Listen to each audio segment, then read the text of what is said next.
When I was in my last year of college, I was working at this cafe in town, and one of my coworkers was this nice dude who I always enjoyed sharing shifts with. And we'd get to chatting here and there whenever there was a little free time to hang out.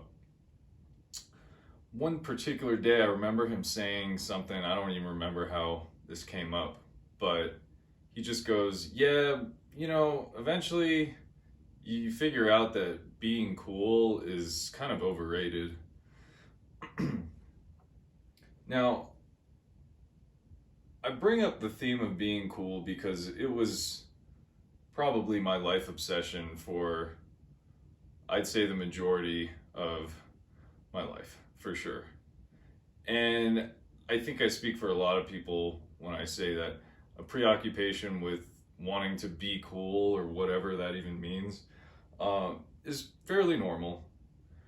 And one would have hoped that I had had that sort of lesson taught to me at a younger age rather than in my mid 20s, because at the end of the day, it's really not about being cool. And in fact, I think not being cool is even cooler in some strange, backwards way that ultimately has to dominate what's sort of becoming the status quo. And what I mean is there's this idea that's plaguing young 20-something year olds, 18, 19-year-olds, who might find themselves on college campuses or perhaps other, let us say, indoctrinating environments. And in that case, they may be susceptible to certain student groups, such as joining the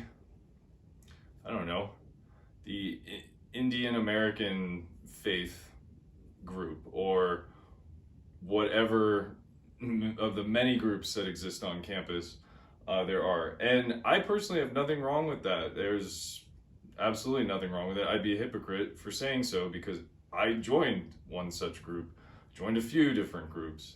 I joined groups in high school. I mean, that's kind of part of life, is if you want to follow some sort of, like, I don't know, common goal or mission or whatever, you join a group or an organization. You become part of something that you view being greater than yourself. But what's happening now, in addition to that, wanting to be part of something, is this idea now that you're not just part of something with a purpose. No, you're actually cool now because we've accepted you into this club.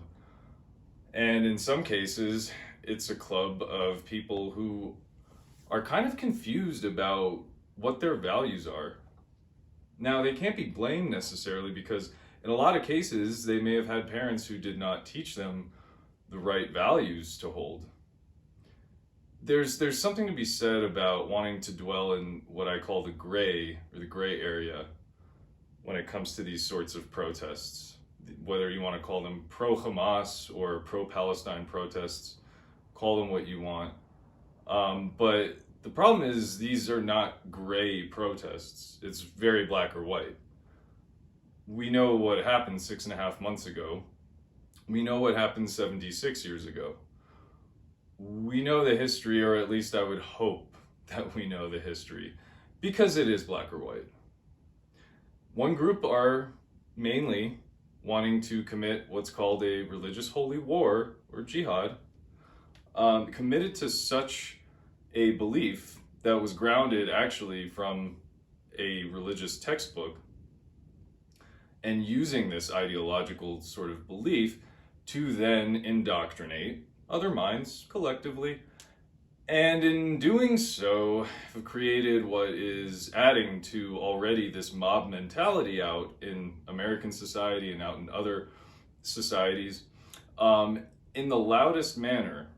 And as they say, the loudest person in the room is not the smartest, or not always the smartest. And in this case, the loudest people in the room are the most ignorant. Now, I say that matter-of-factly because it is a fact. If you believe that Israel does not have the right to exist, then by all means, what you're doing makes sense. But then say it, be clear.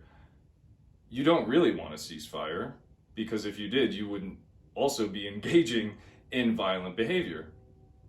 You don't really want to end any violence, because if you did, then you wouldn't be on the side of the people who instigated the violence from the beginning.